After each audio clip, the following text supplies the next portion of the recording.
Good afternoon, everyone, and welcome to the Ambassadorial Wing and Council of One's Babylon 5 review.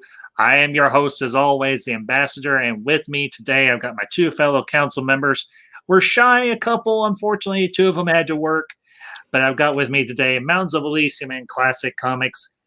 And I want to thank everybody that's in the chat, whether you are participating or not. Glad you are here. And today we are discussing the episode Hunter and Prey. And this is a fun episode. Got a lot of stuff in it. And well, gentlemen, that all being said, let's dive in. What do you say? Yeah, sounds good. So, well, the two main storylines in this episode is we got a doctor who knows some stuff that he's not supposed to know, and Kosh and Sheridan start their mentorship, friendship, whatever. Yeah, mentorship sounds right. Yeah, bromance. mentorship. Right.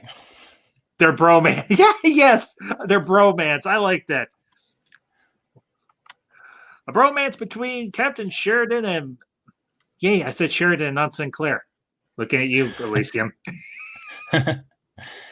And Ambassador Kosh Nanarak. Well, gentlemen, which of those two arcs do you want to delve into? Because there's a lot in both. Yes. Well, the main one is the doctor storyline, so we should probably tackle that first. Yeah, okay, and that works for me. And just real quick to the chat, Lewis X Sparrow, good evening to you as well. Glad you could pop in again. Glad you are here. Well, yeah, this is the conspiracy, the big, scary, creepy conspiracy where the doctor knows that Clark wasn't actually sick. He was full of something, but it wasn't a virus. And it was this, yeah. And I will say this. For once, we got a bureaucrat from Earth that wasn't an asshole.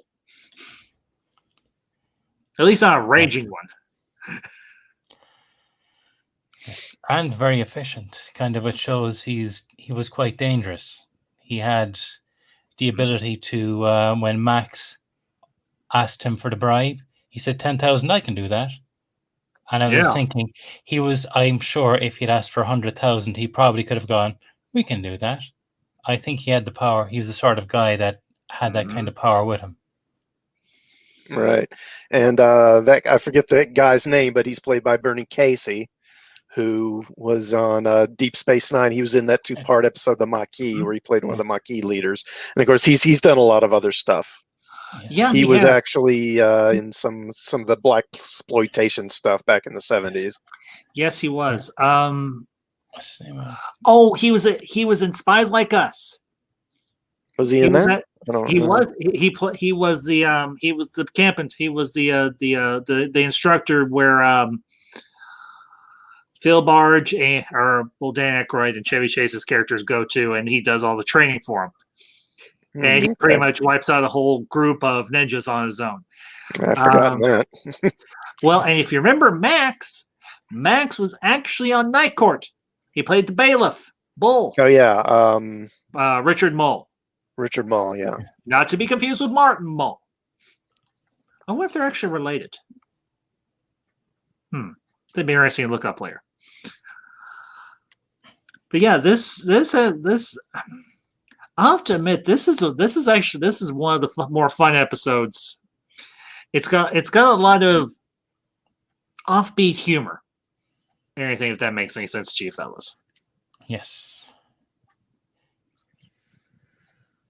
Well, it does. I think, honestly, it's one of these episodes where I think I don't think humor is Straczynski's strong point.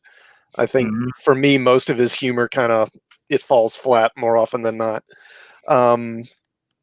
But this episode, as far as the storyline with the doctor, I mean, it does advance the whole, Clark, sort of the resistance against Clark and all that sets up the Earth, war against Earth later. But this story itself doesn't really amount to much, because they never really refer back to it again. Yeah. Later on. Yeah, that's the one. They go through all this rigmarole. They get the doctor. They get his information, but they never do jack with it. Like, I think it is mentioned in later episodes it was released, but it was brushed off as being it's fake. being fake. As being fake, yeah. Yeah, I think Elysium, I think you're right on that one. But still, Yes. but I think it does show that the resistance is alive. It is well. It is growing. Fake news. Yes. I didn't want to say it. I was thinking it though. Except it's not fake news. Clark is crooked. Yes. So, but yeah, I think for me, the cool thing about this episode is it also builds, it kind of strengthens a bond between Garibaldi and Franklin and anything, because they do eventually, because Franklin knows the doctor, Jacobs, I think was the character's name. And I do like that aspect of this episode, that we get that little mini adventure with Garibaldi and Franklin as they're trying to hunt down the doctor there on the station. And I'll say this, for a run-of-the-mill doctor, he's pretty resourceful. So, eventually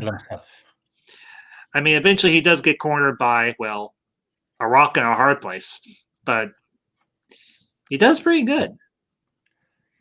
And he did take the tar out of that guy when he stabbed Garibaldi. He was able to take that guy down with a weapon, hand to hand.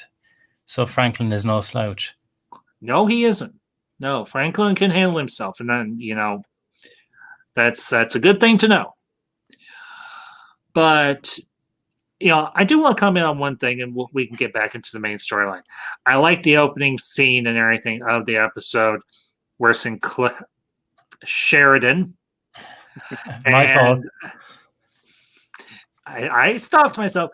Sheridan and Ivanova are down at Bay 13. And okay, I know it's a little on the nose, but seriously, Bay 13 could have done something better, like Bay 42.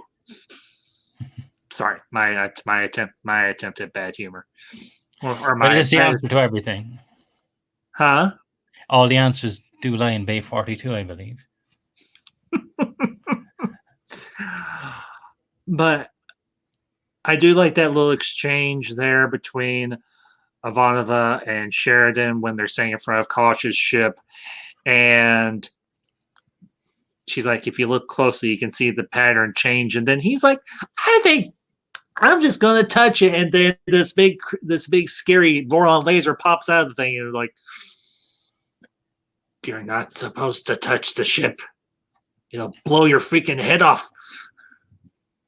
And she's like, it's almost like she knows that she's done that herself. And she's like, back away slowly. Don't make it matter. It could possibly blow up the whole freaking station. But then, of course, it would be fulfilling her prophecy. Boom. Yes. One day, boom. Just boom. It does stay in character for Sheridan, though, that he is incurable, curious. He wants to be the captain of the Explorer. When he first met Delenn and saw her in the cocoon, he nearly ran down Lanier to have a look. Mm-hmm. So I think it's nice that they keep the characters stay true to who they are throughout the series, from arc to arc. Yeah. It's actually kind of surprising that Earth Force doesn't make more efforts to try and learn more about that ship, and to learn more and try to get a hold of more Vorlon technology, all things considered. Yeah, but I think the personnel on the station are smart enough to know you don't want to make the Vorlons mad. Right. Because you consider what happened with the whole case of when Kosh almost got killed at the beginning of the whole freaking series. And they send a whole bunch of their ships to the station, and you figure, well, they've got the firepower. Right. Yeah. Like, let's not tempt fate again. Of course, the intelligence agent is like, no, you can't let that ship go. And they're like, okay, sure. Let's just create an interstellar incident and force Ambassador Kosh to bring his ship back in. Let's piss off the whole freaking Vorlon Empire. Yeah, that's brilliant. For one guy, sure, yeah, let's do that. Go ahead. He's like, no, let's not do that because that would start to raise questions as to why we're actually here. Yeah. I love how Sheridan and Ivanova can always seem to paint somebody into a corner. Yes. And, well, I did like the way Ivanova stomped on him. And I love his reaction. It was almost like kind of a half smile. Okay, you got me. And the fact that, yeah, he's the bad guy, but he's not too bad. And he's shown as competent. Very competent. Well, that's kind of what I said and everything at the start is he isn't like the colonel from season 1 who was trying to get Skits and Claire off the station. And he's not like Bester, who's, well, Bester. That's all we're going to say. So this guy, I can't remember the name of the character offhand that Casey plays. Cranston. Cranston, yeah. Cranston, yeah. That's the one thing that I like about Cranston. He's effective, he's efficient, but he's not an ass about it. He's not your it goes to show that not everybody that works for Earth Force Intelligence or works for Earth Force government is a complete and total jerkwater. So I think he's actually similar to the captain in season 1, Voice in the Wilderness, where he was kind of bluster, came in to take over, yet he was competent, willing to work. And yes, though from what I understand, I wonder if Sheridan was more suspect, would he have been as forthcoming, as open? Because he was working with Sheridan because he believed Sheridan was Clark. Right. Yeah, he was Clark friendly, except he wasn't Clark friendly. He was very Clark unfriendly. Well, yeah, that's a good way to put it. He's anti-Clark, but he's quiet about it. Yes.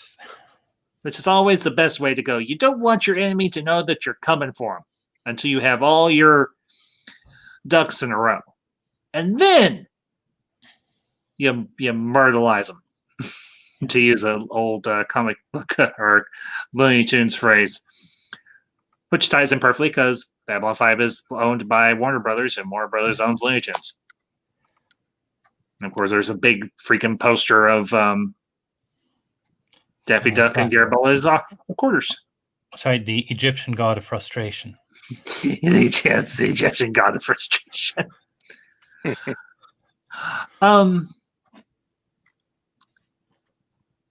Is there anything else about the main storyline we want to delve into? I like the way Sheridan sidestepped them with, they're going downtown. Had them rooting through the sealed off section of the station. Man. It gave Garibaldi the time. Yes. Down below, and then there's downtown. And Avava's like, do you realize how many pressure doors or whatever they're going to have to burn through? He's like, a lot. I think he mentioned that he had the number 42 plus the 2 big ones. So it also shows he really knows the station, that he's not just a bureaucrat. He's learned the station. He wants to know the function. And it really plays to show his competence. Yes. I would wholeheartedly agree with that. Wholeheartedly. Well, it shows that. Go ahead, Classic, please. I was just going to say, I really enjoyed the scene with Garibaldi and Franklin, where they're down below and they're searching for the doctor, and they have that conversation about the past and how things haven't turned out for the people of Earth the way they thought they would. I think I think I've said before, I think that the events, if you look at the events that take place with Earth in the series, they kind of mimic the mid to late 20th century of Earth, with the Dilgar War being World War II, and then they come out of that as the victors, and then they become they fight the Minbari, who are kind of like, that's like their Vietnam, and they get they basically lose that war and come out of it disillusioned. And I thought that scene really kind of spoke to that, and I really liked it. Yeah, that was a really good conversation. That I remember one line in particular. I think it was Garibaldi who said it. If we knew what the future was going to be like this, I think we would have told them some assembly required. Yeah, I think was the line. And there was another really good line in there and everything. I now remember it was something Garibaldi said. The future is like that big shiny toy you wanted for Christmas. And you pestered your parents incessantly for it. And then when you finally got it, it wasn't as good as what the video made you think it was going to be. Right. I just hope if we all live long enough that we do eventually get into outer space, even if it's just into our own solar system, get beyond this one little world and get beyond the moon. That we don't do that. Mars. I'll be happy if I just live to see us go to Mars, as crazy as that sounds. This was something I was thinking about a couple weeks. Well, has it barely been 2 weeks almost? Well, give or take. It's 2020. And guys, I hope I'm going to pontificate just a little, or elaborate a little bit here. It is 2020. We have no flying cars. We have no warp speed. We have no hoverboards. We have no flying DeLoreans that are time machines. We have no lightsabers. And I'm just, when I was a kid, I thought, wow, I'll live to see 2020. What is the world going to look like? Where's my freaking flying car? Instead, we're bickering about nonsense and politics. And guys, folks in the chat, don't worry, I'm not going to go political here. That's not my channel. You all know this. But we're bickering about meaningless minutia that, quite frankly, isn't worthy of our time. And real quick to the chat, Bureau 31, good evening to you as well. Thank you for being here. Just me kind of bouncing off something that was said in the episode where they were Garibaldi and Franklin were talking about how much hopes we had for the future, that they had for the future, and then they're stuck in a giant tin can. But at least they're out in space. We don't even have a tin can. But anyway, getting back on point. Why don't we dig into Sheridan and Kosh, unless there's something else about the doctor storyline you want to dig into, and if there is, by all means.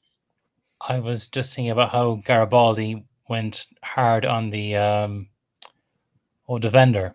Yeah, I know nothing, I know nothing, and he basically said you'd be scooping your eyeballs up, and Garibaldi can be nasty. Yeah, I'll be eating your eyeballs on toast. Sounds a little bit like Shrek. It was.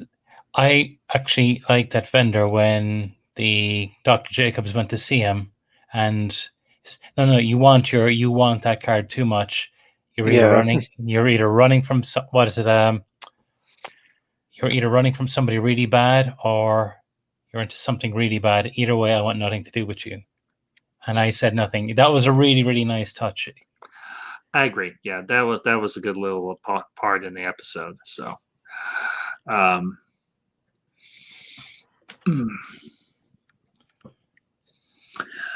think the other thing I will remark upon is the fact that Garibaldi goes to Franklin. And he's like, "Didn't you know this guy?" And he's like, "Yeah." He's like, "I vouch for him totally. He's not a traitor. He's not what they're saying he is."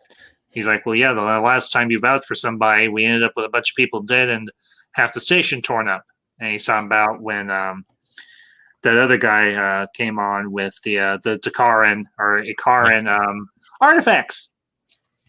And the guy turned into a giant Akaran super weapon with one motive in mind: destroy, destroy, destroy. So you can understand why Garibaldi was just a little bit suspect of what Franklin had to say.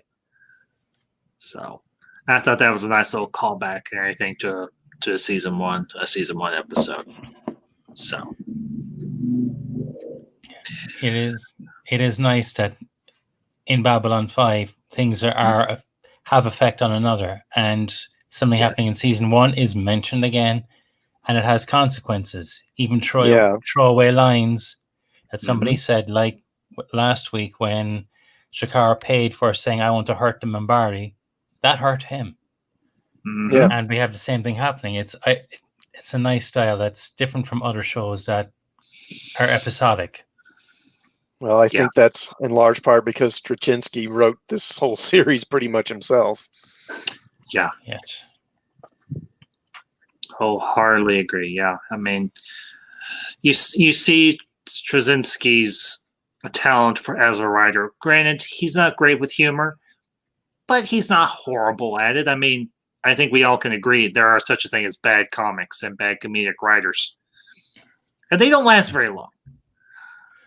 But the ones that are the talented writers, they stick to their strengths, and Straczynski stuck to his strengths. And he was great with interpersonal dialogue and relationships and all like that. I do want to make one remark about the scene with Garibaldi and Franklin. Was it just me, or did it look like they were eating nature-made granola bars?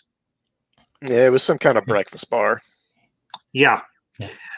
I bet if I could zoom in on that, it was like product placement, but not really. And that's I was amused watching Jerry Doyle try to open that package without making a lot of noise and kind of struggling. Yeah, it was. That was good. That was a nice little hoot right there. So, well, if there is anything else, let's dive in for a little bit and everything on Sheridan and Kosh, because that's an interesting little knot to untie there, right? Yeah. Which is actually the more important part of the episode going forward than honestly the storyline is. Yeah, honestly it is. And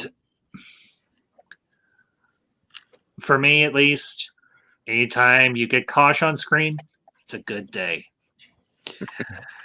And as always, the conversations are so freaking confusing because you're talking to a Vorlon. Can you help me understand you? And he's like, well, can you help me understand you? Yeah. And he's like, no, because you don't understand. I'm like, my brain hurts. Yes. Yeah, he's one of those cryptic characters. Yes. But every good sci-fi show needs at least one really good cryptic character, and Kosh was if you're going to draw or give a image of the idea of cryptic, it's Ambassador Kosh. I mean, cryptic wrapped in an enigma, wrapped in a riddle, wrapped in a question mark. That's Kosh. But I do like. Go ahead, Elysium, please. No, sorry. I was just saying I do like Sheridan reacts to the Vorlons more than anyone that he doesn't back down. He keeps poking and poking and poking, and then says, "Hang on, no, you're talking." I was going to say a different word. Talking rubbish. And most others, like the Minbari or any other species, go basically like what happened with Deathwalker when they one-shotted the Minbari ship. Like, oh well, Sheridan doesn't back down. He'll keep going. He says, no, you talk to me. What do you... It's like, don't ask me, what do you want? And that got a real reaction out of Kosh. Yeah, don't ask that question. Yeah. But this may be because Sheridan wasn't around for the pilot when they nearly destroyed the station. Yeah. And,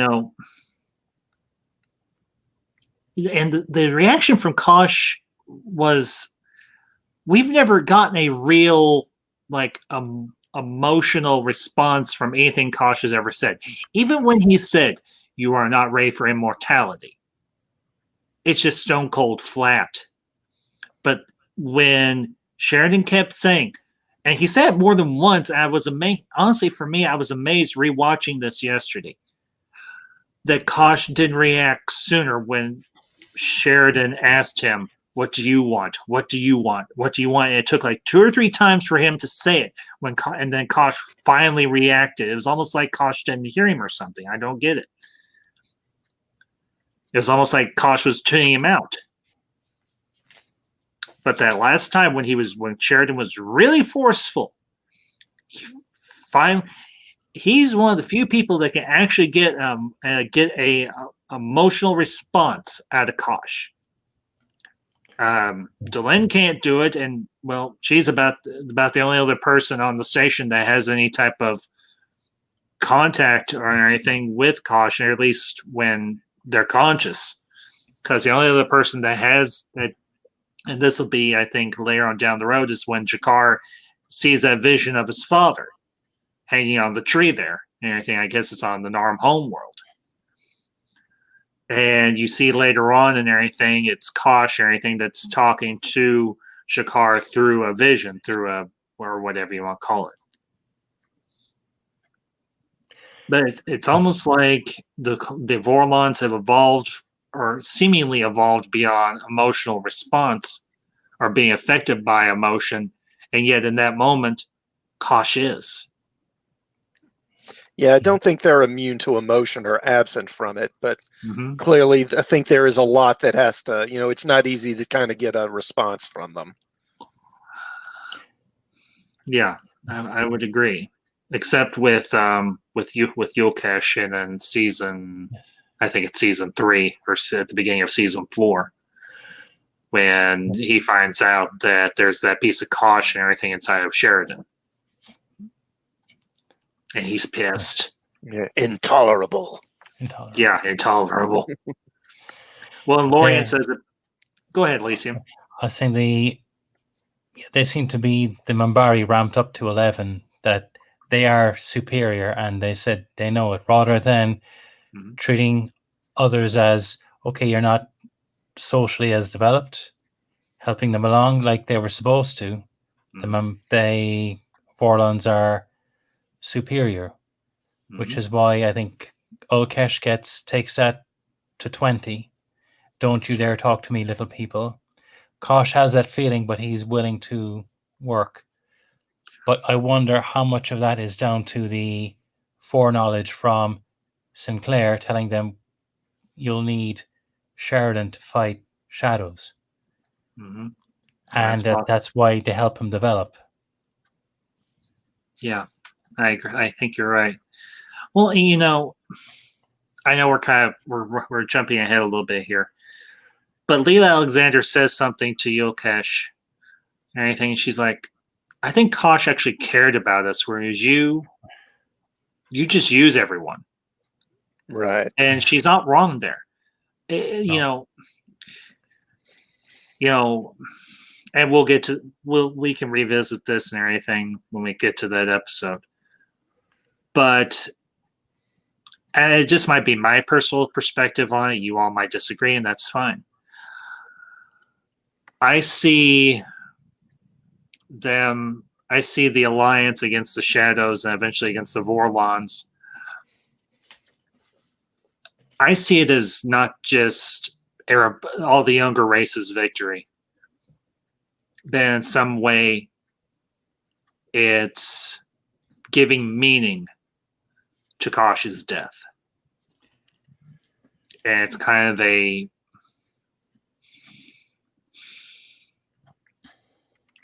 in some way it's his victory too, because his sacrifice, his death wasn't for nothing. Yeah.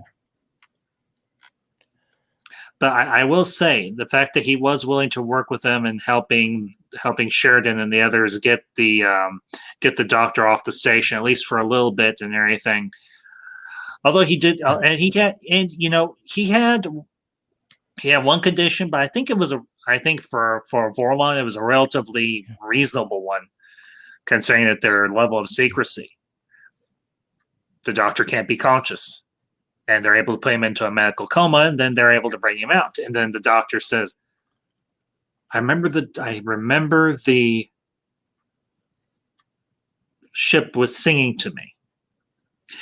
And I always wondered, I think when Ivanova's talking to Sheridan at the beginning of the episode, and she's like, the crew that comes in here and keeps maintenance on the bay, they would never come back in here, and they said they had dreams about the ship talking to them. I always wondered, what the heck does the ship say to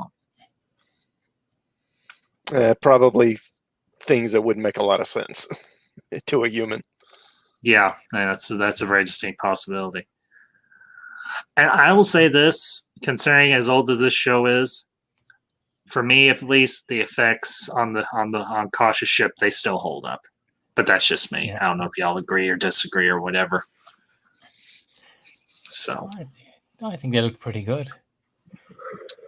But just as we're mentioning about Kosh's ship, I found it interesting that Sheridan, he was fascinated and wondered with the Vorlons, but he's not taking the party line. He's like saying, well, why? Why are they like this? Why is this? He's already questioning that even later when Kosh saves him. And he's saying, wow, it was wonderful. Everyone could see their own religious figure. And he said, why? Are they manipulating us? Mm-hmm. And I think that's one of his strengths and why maybe Kosh made the connection. That I've heard it said that the shadows don't know what they want and the Vorlons forgotten who they are. But Kosh is the only Vorlon who stepped outside the party line and rediscovered who he was. Yes. Because he became him. And I'm sorry for not wanting, I'm sorry for being afraid. Yeah, and like I said, again, we'll come to that whole situation in season 3 and everything when we get to it and everything. But honestly, I think this was a first good encounter and a first good interaction. It really set the relationship between Kosh and Sheridan. Yeah, Sheridan is obviously not as advanced as Kosh, but there's room there for growth. And I'm glad that you have a character who's primarily just a voice in a suit, but there's weight there. And the fact that they got a good actor with a good voice to do Kosh's part and everything was a great move. Yeah. So. Well, I think, speaking to what Elysium was talking about is it's probably a pretty safe bet that the reason Kosh, at least partly why he develops in that way, is because he is the only Vorlon who's having any consistent contact with humans and other aliens, Minbari or whatever. And so I think he has a different perspective on them than the other Vorlons do, who basically, keep their distance and are very aloof and, I don't think they don't relate to other aliens in any real way, and as y'all mentioned, I mean, they really don't see them as peers or as anything like that. They see them largely just as pawns to be moved around. Yeah.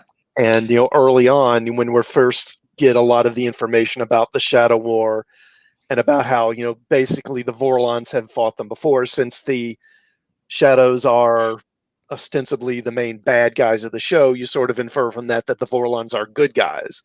But as the series develops, you find out that's really not necessarily so. Yeah. And, I don't know if they've ever done any books or if they've done... Well, honestly, I don't know how I would feel if we got to know more about the first ones, to be honest with you. It would almost... I think it would almost cheapen them a little bit. I think if you knew too much about the first ones, it removes that mystique. You know just enough to make it interesting. And I don't know if anyone's ever done it. I'm sure maybe someone has, but I would love to see somebody do a fan fiction involving like the first Shadow War, and when the first one still walked openly amongst the Minbari and all the younger races, and maybe just give a little bit more depth and personality to the other first ones, not just the Vorlons and the Shadows, but like the Walkers of Sigma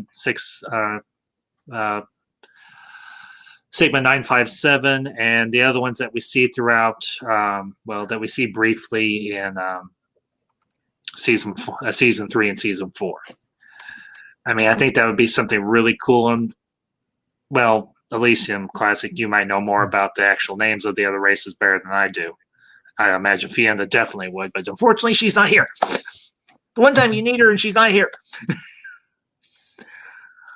But any other thoughts on this episode that y'all want to throw out there? Actually, it was at, I was looking back to my notes, when Sheridan saw the little ribbon for the meeting with Sarah, his contact. I didn't know it, but it was either in the Lurker's Guide. They mentioned that at the same time, when he was looking at that, Garibaldi was looking the other way at a ranger. Yeah, that's what I thought. Oh, really? I thought that guy's dressed like a ranger. I didn't see him or notice him. I didn't catch it myself. And Garibaldi kind of turns and glances at him. So they're each looking at their own thing. Yeah, so when Sheridan says, I got to go, and he leaves, I kind of expected Garibaldi to follow after the ranger and go up the stairs, but he doesn't. He goes off to the right instead. I didn't even catch that. I was so focused on the ribbon. I was like, I'll have to go back and watch that now. See if I can catch it. I meant to do it myself. It was only when I was reading through some of the notes in in either the Lurker's Guide or in the wiki, that it was mentioned. I went, that is interesting that they were both having their own secrets almost from each other, because Sheridan didn't bring Garibaldi in on I'm meeting a contact. And Garibaldi is still keeping this ranger secret from Sheridan, and he didn't mention anything. They may have another meeting place where I'll go north, you go south, and we'll meet at somewhere in the Zocalo. Garibaldi may have had his meeting somewhere else. And that's a possibility too. Yeah. One thing, when I was rewatching it, that Sarah, for me, the contact, she was very similar to Cranston in attitude. Yeah. And I was thinking, how can you tell from us looking, or even from the first time, who are the good guys when they're both really acting the same? She said, I don't care how you do it, you do it. And Cranston was doing the same thing. I don't care how you do it, we need to get him. Right. But their tactics and their demeanor might be similar, but their motives are different. I think that's the main thing there. So I'd agree with that. But it was, for me, Cranston, I think, is almost a good guy who believes in the cause, but that's how good guys do bad things. Yeah. Sarah may not have been as nice a person, but she's on the correct side of history. Yes, I agree with that. Yeah, wholeheartedly. And I'll say this: I don't know the name of the actress who played Sheridan's contact Sarah, but she's a darn good actress. I think I may have seen her in some stuff before, but I can't remember what it is even now. But I'm almost certain I've seen her in other things besides this episode of Babylon 5. Yeah, she's vaguely familiar. I'm sure she did other stuff around that time. Yeah. And here's Wanda de Jesus. Okay. Yeah. I haven't seen her. She looks familiar, but I can't, like yourselves, I can't think of anything else she's been in. I'll have to IMDb her, and I got 2 seconds. I can do it right now. What the heck? Let's see. IMDb. Here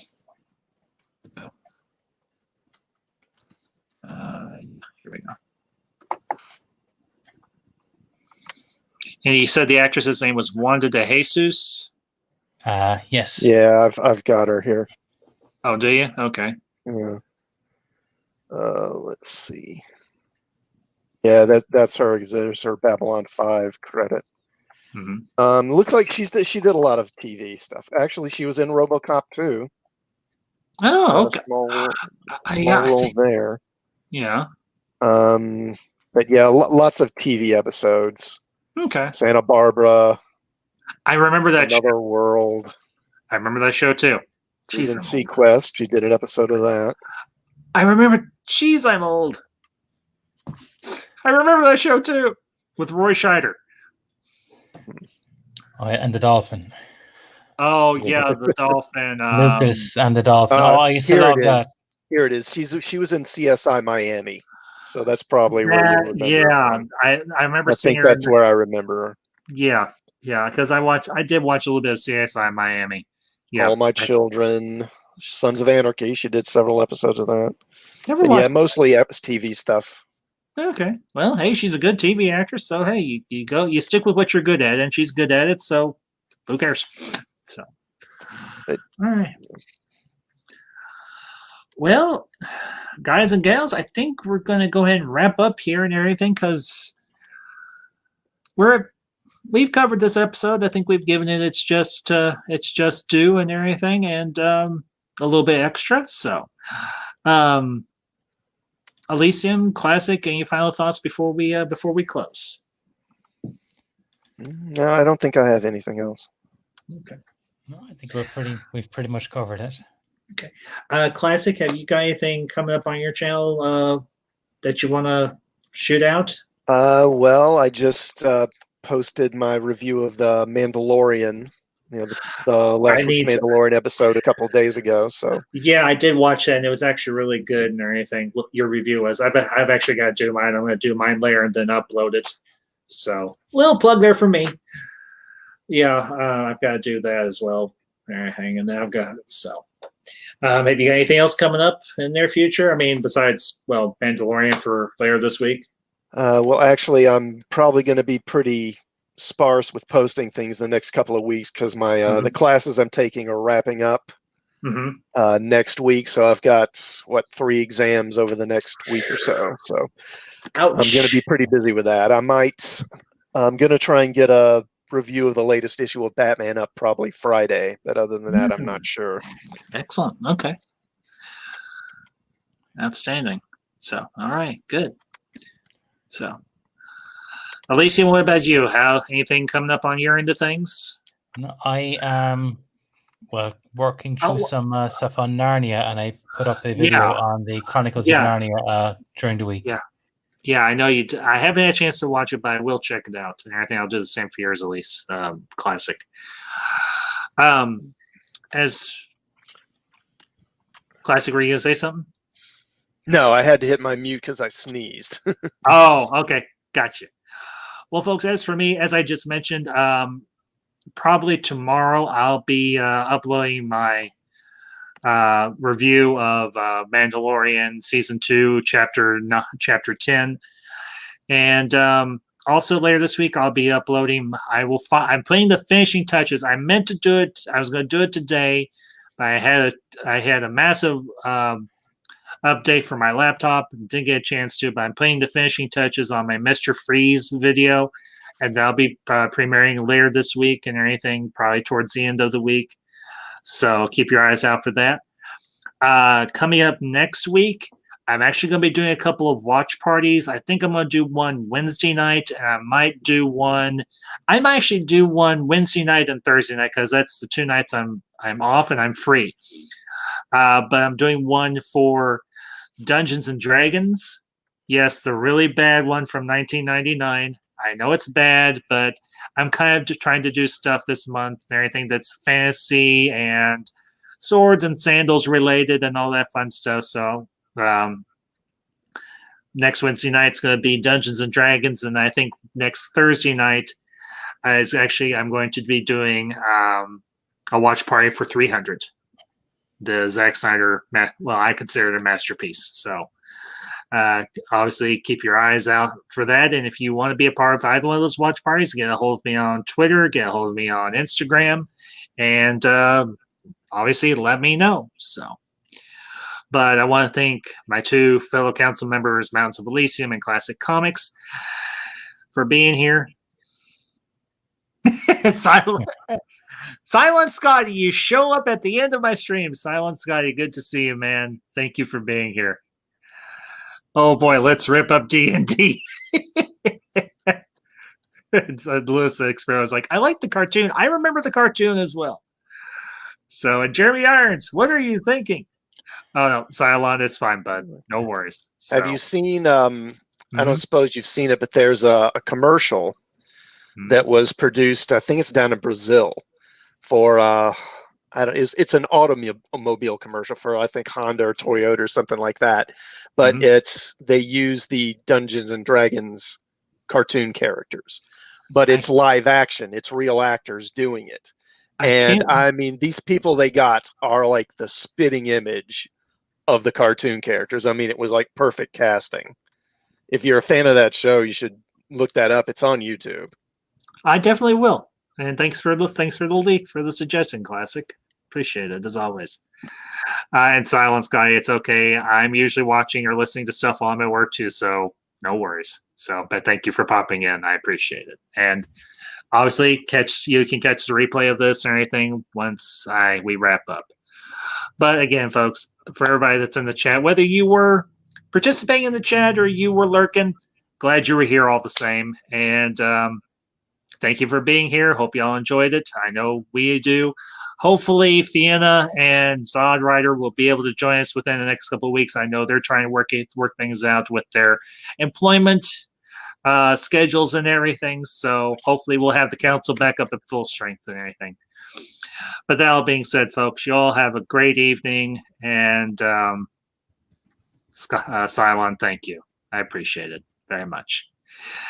Y'all have a great evening and take care out there. And until next time, this is the Ambassadors signing off.